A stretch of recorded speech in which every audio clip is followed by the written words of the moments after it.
আজকে বাসার সবাইকে ইফতারিতে ফালুদা বানিয়ে খাওয়ালাম। চলেন দেখে আসি কিভাবে কি করলাম, ফালুদাটা কিভাবে বানালাম। আসসালামু আলাইকুম, আপনারা সবাই কেমন আছেন? আশা করি আপনারা অনেক ভালো আছেন। আজ আমি আবার একটা নতুন ভিডিও নিয়ে চলে এসেছি। সারাদিন রোজা থেকে ইফতারিতে ঠান্ডা ঠান্ডা কিছু হলে মন্দ হয় না, এই জন্য ভাবলাম ফালুদা বানাবো। ফালুদা কিন্তু আমি প্রথমবার বানাচ্ছি না, আমি এর আগেও অনেকবার বানাইছি। আমি প্রথমে কিন্তু সাবুটা আগেই রান্না করে ঠান্ডা করে নিয়েছি, তারপরে দুধ দিলাম। এখানে আমি 1 লিটার মতো দুধ দিয়েছি, সুন্দর করে ঘন করে জাল করে নিয়েছি। এখানে আমি একটা অরেঞ্জ জেলি দিয়েছি, একটা স্ট্রবেরি জেলি, একটা ম্যাঙ্গো জেলি, অনেকগুলো জেলি দেওয়া হয়েছে। তার সাথে বেদানা আছে, আপেল, কিশমিশ, আরও অনেক কিছুই দেওয়া হয়েছে।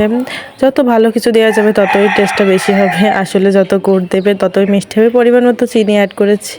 তার সাথে আমি কলাটা পরে অ্যাড করব, খাওয়ার সময় ওপর থেকে আমি কলাটা অ্যাড করব।